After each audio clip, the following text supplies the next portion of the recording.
అదే RTV app వార్తల్ని క్షణాల్లో చదివే అవకాశం ఉంటుంది. ఒక న్యూస్ పేపర్, ఒక టెలివిజన్ ఛానల్ మీ చేతుల్లో ఎప్పుడూ ఉంటాయి. నమస్తే, ఆర్టీవీ హెల్త్కి స్వాగతం. నేను సహస్ర. మనకి ఏ చిన్న జబ్బు వచ్చినా ఎలా తెలుస్తుంది? జనరల్గా జ్వరం వస్తే ట్యాబ్లెట్ తీసుకోవడము, లేదంటే ఇంకా తలనొప్పి అంటే ట్యాబ్లెట్స్ వేసుకోవడం అలవాటు అయిపోతుంటుంది. కానీ చిన్న చిన్నవి అయితే పర్వాలేదు, కానీ పెద్ద పెద్ద జబ్బులని గుర్తించడం మన వల్ల కూడా సాధ్యం కాదు. ఫర్ ఎగ్జాంపుల్, కొంతమంది క్యాన్సర్ ముదిరిన తర్వాత వెళ్తూ ఉంటారు. సో మరి అప్పటి వరకు మనకు తెలియదు. కానీ ఇలాంటి జబ్బుల్ని డాక్టర్స్ ఎలా కనుక్కుంటారు? మనకన్నా ముందే వాళ్ళకి, అంటే కన్సల్టెంట్ అయిన తర్వాత వాళ్ళకి అంటే ఎలా టెస్ట్ చేస్తే కనుక ఆ జబ్బుల గురించి తెలుస్తుంది? ఇలా చాలా సందేహాలు వస్తాయి కదా. మరి ఇలా జబ్బుల గురించి అంటే వాళ్ళు డయాగ్నోస్ చేసి అవన్నీ చెప్పడానికి స్పెషల్ డాక్టర్స్ కూడా ఉంటారు. వాళ్ళనే పెథాలజిస్ట్ అంటారు. మరి వీళ్ళు చేసే పని ఏంటి? ఎలా డయాగ్నోస్ చేస్తారు? రోగి యొక్క జబ్బును ఎలా కనుక్కుంటారు? ఇవన్నీ కూడా ఈరోజు ఈ వీడియోలో తెలుసుకునే ప్రయత్నం చేద్దాం. సో దీని గురించి చెప్పడానికి ప్రస్తుతం మనతో పాటు ఉన్నారు doctor Naveen Kumar, consultant pathology, Apollo hospital. నమస్తే సార్. నమస్తే అండి. సార్, అసలు ఫస్ట్ ఈ పెథాలజిస్ట్ అంటే ఎవరు? పెథాలజీ అంటే ఏంటి? దాని గురించి మా ప్రేక్షకుల కోసం కాస్త చెప్పండి సార్. సో నార్మల్గా ఇప్పుడు మనకు ఎంబీబీఎస్ అంటాం. సో ఎంబీబీఎస్ తర్వాత ఎంబీబీఎస్లో 19 సబ్జెక్ట్స్ ఉంటాయి. అవి జస్ట్ బేసిక్ మనం చదువుకుంటాం. దాని తర్వాత స్పెషలైజేషన్ అంటాం.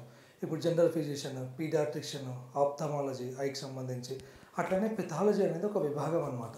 సో వాళ్ళకి ఎట్లయితే ఎండీ డిగ్రీ ఉంటుందో అట్లా ఈ 19 డిపార్ట్మెంట్స్లో పెథాలజీ అనేది ఒక సబ్జెక్ట్. అది పెథాలజీ పరంగా ఏం చేస్తాము అంటే ఏంటంటే స్టడీ ఆఫ్ ఎ డిసీజ్, అంటే జబ్బు గురించి మనం చదువుకుంటాం. సపోజ్ ఇప్పుడు ఒక పేషెంట్కి ఫీవర్ వస్తుంది, వాడు కన్సల్టెంట్ దగ్గరికి వెళ్తాడు. ఆ పేషెంట్ జనరల్ ఫిజిషియన్ దగ్గరికి. జనరల్ ఫిజిషియన్ ఏం చేస్తాడు, లాస్ట్ హిస్టరీ అడిగినాక జ్వరం వచ్చింది ఎప్పటి నుంచి అని చెప్పి సింపుల్గా బ్లడ్ టెస్ట్ అని రాసి పంపిస్తాడు. ఎందుకంటే ఇప్పుడు ఆ ఫీవర్లో మనకు డిఫరెంట్ టైప్స్ ఉంటాయి. అది మలేరియానా, డెంగ్యూనా, వైరల్ ఫీవరా, టైఫాయిడ్ ఫీవరా, లేక ఇంకా వేరే ఏదైనా జబ్బులతో పాటు వచ్చిన ఫీవరా, అది తెలుసుకోవాలంటే అది బ్లడ్ టెస్ట్ అలా చేయాలి. ఆ బ్లడ్ టెస్ట్ ఎవరు చూడాలి? సో ఎండీ పెథాలజీ డాక్టర్స్ మేము చూస్తాం అనమాట. అందరికీ బయట అపోహ ఏంటంటే మిషన్స్తోనే పని అయిపోతుంది కదా, ఇంకా డాక్టర్ ఎందుకు దీనికి అంటారు. ఆ మిషన్ అది నార్మల్గా అది డిఫరెన్స్ చేయలేదు. అది ఎందుకంటే సెల్స్ అనేవి సైజు బట్టి ఉంటుంది. మనకి జబ్బు వస్తే ఆ సెల్ సైజ్ ఇంక్రీజ్ అవుతుంది. అదే మేము మైక్రోస్కోప్లో చూసి సో అండ్ సో జబ్బు అని చెప్పి నిర్ధారించేది మేము. వాళ్ళనే ఎండీ పెథాలజీ డాక్టర్ అంటారు అనమాట. సో దీంట్లో మెయిన్గా మనకు పెథాలజీలో 4 విభాగాలు ఉంటాయి. చాలా మందికి తెలియదు అనమాట బయట. హిమటాలజీ అంటే అన్ని రక్త పరీక్షలు హిమటాలజీ డిపార్ట్మెంట్. అంటే బ్లడ్ అనమాట. అన్ని రక్త పరీక్షలు ఆ హిమటాలజీ డిపార్ట్మెంట్. సైటాలజీ అంటే బాడీలో ఉండే ఫ్లూయిడ్స్. సపోజ్ ఇప్పుడు ఒక పేషెంట్కి దగ్గు, దమ్ము, ఆయాసమైంది, వానికి ఊపిరితిత్తులలో నీరు వచ్చింది అంటారు. ఆ నీరు తీస్తారు. తీసినాక ఆ టెస్ట్కి మళ్ళీ మా దగ్గరికి పంపించాలి. కొన్నిసార్లు ఆ నీరు గిట్ట మేమే తీసుకుంటాం అనమాట. తెమడ టెస్ట్. దాని తర్వాత ఊపిరితిత్తులలో వాటర్ నింతాయి. ఆ రిప్స్ మధ్యలో నుంచి ఇంజెక్షన్ వేసి ఆ ఫ్లూయిడ్ మేము ఆస్పిరేట్ చేసుకొని టెస్ట్ చేస్తాము. ఇప్పుడు బ్లడ్ టెస్ట్ మీరే చేస్తారు, స్పూటం మీరే చేస్తారు, ఇది యూరిన్ కూడా యూరిన్ టెస్ట్ మేమే చేస్తాము. స్టూల్ టెస్ట్ ఉంటుంది. స్టూల్ టెస్ట్ స్టూల్ అంటే లైక్ ఏమంటారు అంటే మనకు వరి చేసుకోవాలి ఎట్లా చెప్పాలి తెలుగులో, స్టూల్ ఎగ్జామినేషన్, మోషన్, ఆ టెస్ట్ అది మేము చేస్తాము. బాడీలో ఫ్లూయిడ్స్ ఉంటాయి. అంటే ప్లూరల్ ఫ్లూయిడ్ అంటే ఎట్లా అంటే లంగ్స్ చుట్టూ ఉండే ఫ్లూయిడ్, అది తీసి మేము టెస్ట్ చేస్తాము. కొంతమందికి మోకాళ్ళు అరిగిపోతాయి అంటారు కదా, అక్కడ ఫ్లూయిడ్ వాపులు వచ్చేస్తాయి మోకాలు, ఆ ఫ్లూయిడ్ టెస్ట్ మేమే.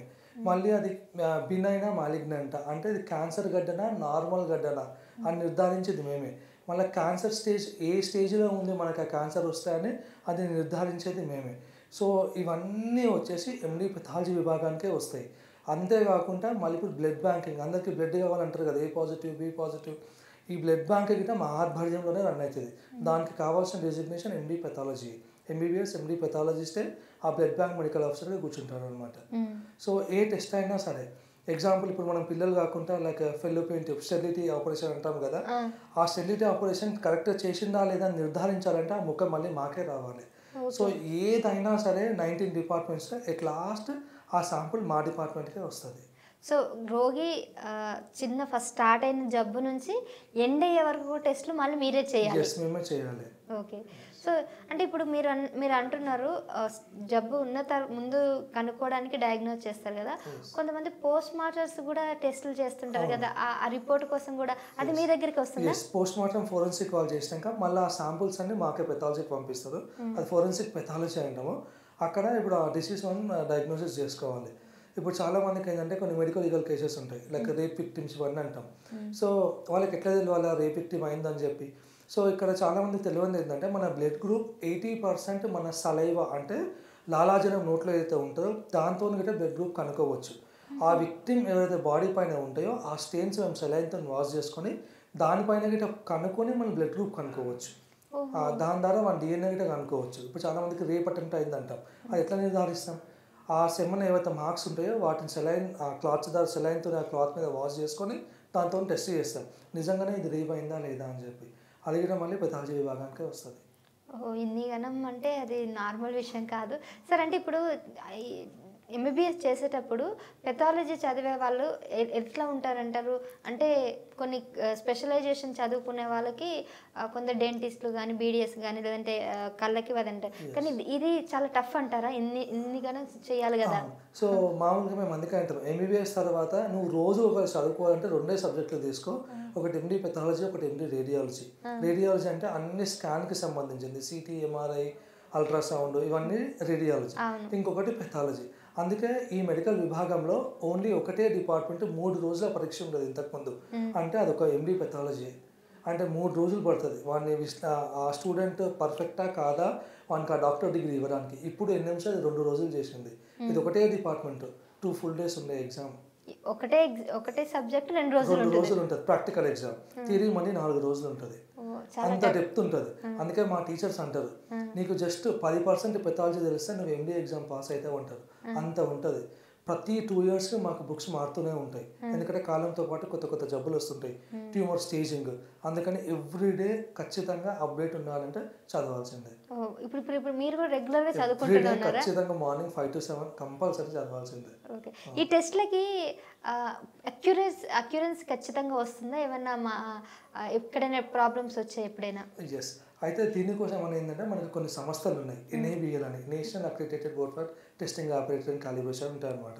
అయితే చాలా వరకు చిన్న చిన్న ల్యాబ్స్ ఏంటంటే ఈ క్వాలిటీ మెయింటైన్ చేయరు, అందుకని రిపోర్ట్స్ ఎట్లా పడితే ఎట్లా ఇస్తారు. కానీ పెద్ద హాస్పిటల్స్ ఇప్పుడు అయినంత వరకు ఏంటంటే మనకు కొన్ని క్వాలిటీ అష్యూరెన్సీ ప్రోగ్రామ్స్ ఉంటాయి అన్నమాట. సో ఆ క్వాలిటీ అష్యూరెన్సీ ప్రోగ్రామ్స్లో మేము పార్టిసిపేట్ చేస్తాం.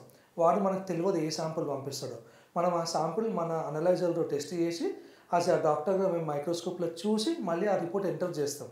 అట్లా ఇండియా మొత్తంలో ఒక 300-400 హాస్పిటల్స్ దాంట్లో పార్టిసిపేట్ చేస్తాయి.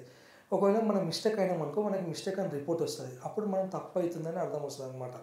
అట్లా ఎవ్రీడే పొద్దున్నే ఫస్ట్ ఎర్లీ మార్నింగ్ టెక్నీషియన్ ఆ శాంపుల్స్ రన్ చేసినాక మన అనలైజర్స్ అన్నీ కరెక్ట్ ఉన్నాయి అనుకుంటేనే మనం ముందుకు వెళ్తాం. లేదు అంటే ఎక్కడ ప్రాబ్లం ఉందో చెక్ చేసుకున్నాకనే పేషెంట్ శాంపుల్ ప్రాసెస్ చేయడం స్టార్ట్ చేస్తాం. ఓకే.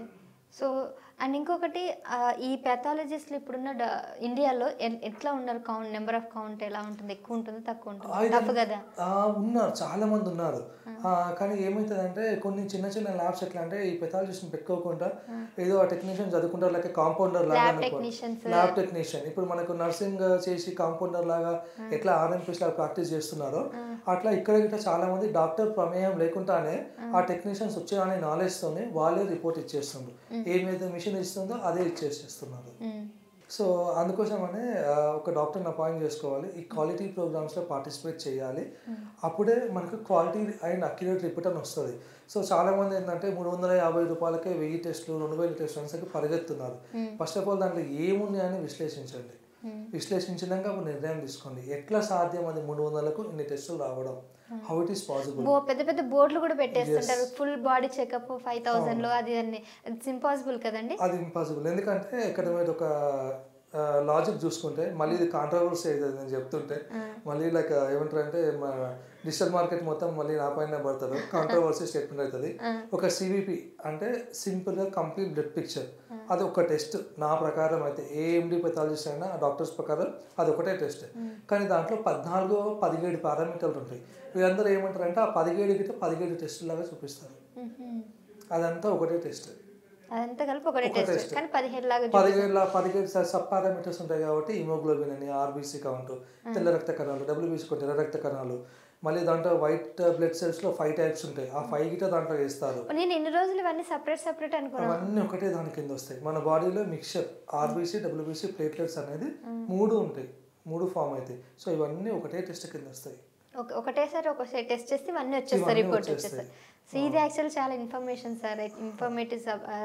అంటే చాలామందికి తెలియదు. నేను కూడా ఎన్ని రోజులు డిఫరెంట్ ఉన్నాయి కదా మన అదే అన్న ఒకటేసారి బ్లడ్ తీసుకుంటారు, ఇన్ని రిపోర్ట్స్ ఇస్తారని అంటే అందులోనే మేము చేస్తాంలా అని చెప్పారు తప్ప ఇదంతా ఒకటే రిపోర్ట్ అని ఎవరూ చెప్పలేదు నాకు.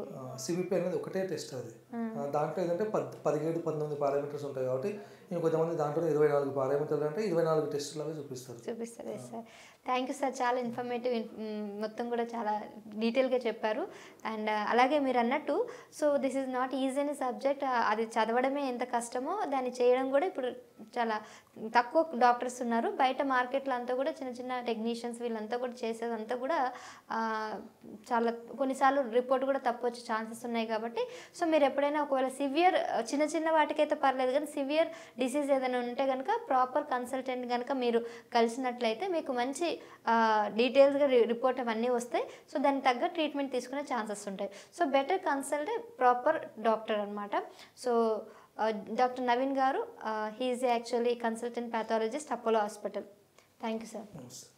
తెలుగులో ఫాస్టెస్ట్ న్యూస్ ఇప్పుడు కొత్త అవతారంలో 5 సెకండ్లోనే పూర్తి వార్తా సమాచారం మీ చేతిలో. సోషల్ మీడియా ట్రెండ్స్ మీ కళ్ళ ముందుకే live TV and voice search ఆప్షన్స్తో ఇప్పుడే డౌన్లోడ్ చేయండి. యాప్ లింక్ డిస్క్రిప్షన్లో ఉంది.